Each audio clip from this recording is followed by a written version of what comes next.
गोपियां कहती हैं कि प्रभु जयति तेधिकम जन्मना ब्रजः श्रयत इंदिरा शश्वदत् रही। प्रभु ती जन्मना ब्रजम जयति, आपके जन्म से ब्रज जीत गया है, क्योंकि वो इंदिरा लक्ष्मी वैकुंठ को छोड़ करके ब्रज में निवास कर रही हैं। शयत इंदिरा शश्वदत् रही। शरद उदासई साधु जात सत शरसिजोदर श्री मुषादृशा। हे प्रभु, शरद पूर्णिमा की रात्रि आपके बिना उदास लग रही है। प्रभु, इस प्रकार से विरह की अग्नि में जलाकर के मारना था, तो आपने क्यों बचाया इंद्र की कोप से? उसी समय मर जाने देते। इस प्रकार से यदि तड़पा के मारना ही था तो क्यों बचाया आपने दावाग्नि पान करके? प्रभु, केवल हम आपसे प्रेम नहीं करती हैं, आप भी प्रेम करते हो, इसीलिए बार बार हमारी रक्षा कर लेते हो। रक्षिता मुहु। और प्रभु, शायद आप ये सोच रहे होंगे कि प्रभु श्री राम से चक्रवर्ती महाराज दशरथ प्रेम करते थे और राम जी की वियोग को सहन नहीं कर पाए, प्राण निकल गए। परंतु क्या सीता जी राम जी से कम प्रेम करती थी? रावण के अशोक में सशोक सीता बैठी हैं, चाहती तो ये भी अपने प्राणोत्सर्ग कर देती, परंतु नहीं, इन्हें विश्वास है कि एक न एक दिन हमारे प्रभु, हमारे स्वामी राघवेंद्र सरकार दर्शन देंगे। प्रभु, हमें भी विश्वास है, भले ही आप तड़पा रहे हो, तरसा रहे हो, रुला रहे हो, परंतु आप दर्शन दोगे। और प्रभु, हम क्या करें? हम तो चाहती हैं कि हम मर जाएं, परंतु हमने तो अमृत पी लिया है। मानो किसी ने गोपियों से प्रश्न कर दिया कि देवियों, आपको कहां से अमृत मिल गया? आपने कब अमृत पी लिया? सारी गोपियां बोल पड़ी। तव कथामृतम ताप्त जीवनम कविभिरीडितम कल्मषापहं श्रवणमङ्गलम्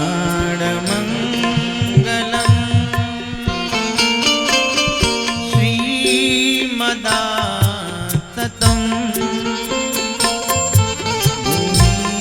गृह्णन्ति ते भूरिदा जना। हे प्रभु, हमने आपके कथामृत का पान किया है। तव कथामृतम तप्त जीवनम। और एक बार जो भगवान की कथामृत का पान करता है, वो आवागमन के चक्कर से छूट जाता है, मुक्त हो जाता है। प्रभु, दुनिया में अनेकों दानी हुए, कोई अन्न दान करते हैं, कोई वस्त्र दान करते हैं, कोई भूमि दान करते हैं, कोई स्वर्ण दान करते हैं, परंतु वास्तव में वो दानी सर्वोपरि है, वो दानी सर्वश्रेष्ठ है जो आपकी कथाओं का दान करता है, जो आपकी कथाओं का स्वादन कराता है। भुवि गृह्णन्ति ते भूरिदा जनाः। गोपियों ने सुंदर गीत गाया। भगवान जब नहीं दर्शन दिए, तब गोपियों ने रोना शुरू किया। इति गोप्यः प्रगायन्त्यः प्रलपन्त्यश्च चित्रधा रुरुदुः सुस्वरं राजन् कृष्ण दर्शन लालसा। सुखदेव जी कहते हैं, गोपियां किस प्रकार से रो रही हैं? तो रुरुदुः सुस्वरम राजन, गोपियां जो है सुंदर स्वरों में रो रही हैं। अच्छा, कोई स्वर में रोता भी है क्या? परंतु ब्रज गोपियों ने जब जब भागवत में रोया है तब तब स्वर में ही रोया है। उस समय भी ब्रज गोपियों ने रोया जिस समय वृंदावन को छोड़ करके श्याम सुंदर मथुरा जा रहे थे। विसृज्य लज्जां रुरुदुष्म सुस्वरम गोविंद दामोदर माधवेति। अच्छा, स्वर परमात्मा को अतिशय प्रिय है। स्वर भी भगवान को प्रिय है और संगीत भी साध्य तक पहुंचने का एक साधन है। आप लोगों ने वो सुना होगा ना कि नारद जी ने एक बार श्याम सुंदर से भगवान से पूछ दिया कि प्रभु, कोई तो कहता है कि आप योगियों के हृदय में निवास करते हो, कोई कहता है आप वैकुंठ में निवास करते हो, कोई कहता है आप कण-कण में निवास करते हो, आखिर में आप रहते कहाँ हो? आज आप मुझे बताओ। नाहं वसामि वैकुंठे योगिनां हृदयेन च मद्भक्ता यत्र गायन्ति तत्र तिष्ठामि नारद। जहां मेरे भक्त मेरे नाम का गीत गाते हैं। तो महाराज, ये संगीत भी ठाकुर को बड़ी प्रिय है। और कई लोग कहते हैं कि भागवत की कथा होती है तो कथा ही हो, कथा में तबला हारमोनियम ये सब इनकी क्या आवश्यकता है? अरे हमारे पुराणों में शास्त्रों में प्रमाण है कि सबने महाराज कीर्तन तो वाद्य यंत्र बजा करके ही गाया था।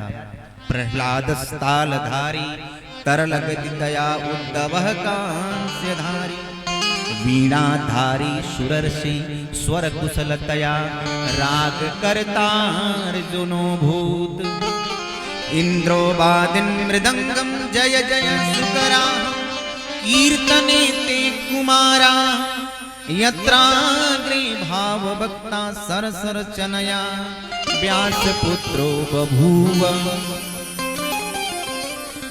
इंद्र ने मृदंग बजा करके प्रभु को रिझाया, देवर्षि ने वीणा बजा करके गोविंद को प्रसन्न किया, पग घुंघरू बांध मीरा नाच रही। मीरा जी ने तो घुंघरू बजा करके गोविंद को रिझा लिया। तो महाराज, ये जितने भी संगीत के वाद्य हैं शास्त्रों में भी इनका प्रमाण है। और स्वर ईश्वर को अति प्रिय है। और ये स्वर, ये रोना गोपियों का इतना प्यारा लगा कि तासा माँ भीर भुच्छोरी स्मयमान मुखाम्बुज पीतांबर धर श्रग्वी साक्षात् मनमथ मन्मथ। अब भगवान से नहीं रहा गया। स्वयं वृंदावन बिहारी पीतांबर को लिए गोपियों के मध्य में प्रकट हो गए। बोल वृंदावन बिहारी लाल की जय। पीतांबर धर श्रग्वी, पीतांबर को लेके आए। क्यों? क्योंकि गोपियां रो रही हैं और गोपियों के नेत्र से अश्रु गिर रहे हैं और इन आंसुओं को पोंछना है, इसलिए श्याम सुंदर पीतांबर को लेकर के आए। गोपियां बड़ी प्रसन्न हुई। ऐसा लगा कि मरते हुए को किसी ने जीवन दान दे दिया हो, अमृत पान करा दिया हो। गोपियां आनंदित हुई। तब श्याम सुंदर ने ब्रज गोपियों के संग में महारास किया। पहले हो रहा था रास, अब हुआ महारास। अच्छा, महाराज प्रारंभ होने ही वाला था कि महाराज के रसिक भोले बाबा से नहीं रहा गया और बाबा भी चल पड़े। और बाबा जैसे घर से निकले, भवानी ने कहा कि अरे अकेले जाओगे, मुझे भी तो लेके चलो। बाबा ने कहा कहीं भी जाता हूँ तू पर्स लगा के पहले तैयार हो जाती है, कम से कम तू तो घर में रह। एक दिन वो भोले भंडारी बन के ब्रज की नारी वृंदावन आ गए। अच्छा, जब वृंदावन में पहुंचे तो पार्वती जी को तो एंट्री मिल गई, प्रवेश मिल गया, परंतु बाबा को अष्ट सखियों ने रोक दिया। अरे महाराज क्षमा करना, यहाँ पुरुष प्रवेश वर्जित है। बाबा ने हाथ जोड़ लिया कि अरे देवियों, बहुत बढ़िया ठुमका लगाता हूं, एक अवसर मुझे भी दिया जाए। गोपियों ने कहा कि जाओ यमुना के किनारे नाच लेना, यहाँ तुम्हारी आवश्यकता नहीं है। तब वो भूत भावन शंकर जो है बढ़िया छैल छबीली गोपी बन करके आएगा। यहाँ तक घूंघट वो नथ बिंदी, और जैसे महाराज रास में प्रवेश किए श्याम सुंदर पहचान लिए। अरे आओ आओ मेरे गोपेश्वर महादेव, पधारो, आपका स्वागत है। आज भी आप जाएंगे वृंदावन वंशी भट्ट पे तो गोपेश्वर महादेव का दर्शन होता है। बढ़िया 16 श्रृंगार किए शंकर भगवान ने, साड़ी ओ नथ बिंदी लगाए, भक्तों को आज भी दर्शन देते हैं। बोलिए गोपेश्वर महादेव की जय हो। अब भगवान जो है वंशी भट्ट पर महारास गोपियों के साथ में संपन्न कर रहे हैं। तो आइए एक भजन के माध्यम से इस दृश्य का अवलोकन दर्शन कर लेते हैं और अपने मन को वंशी भट्ट पर लेकर के चलें। भाव मन में ये लावें कि हम भी प्रभु के परिकर ही हैं, हम भी रास में सम्मिलित हैं।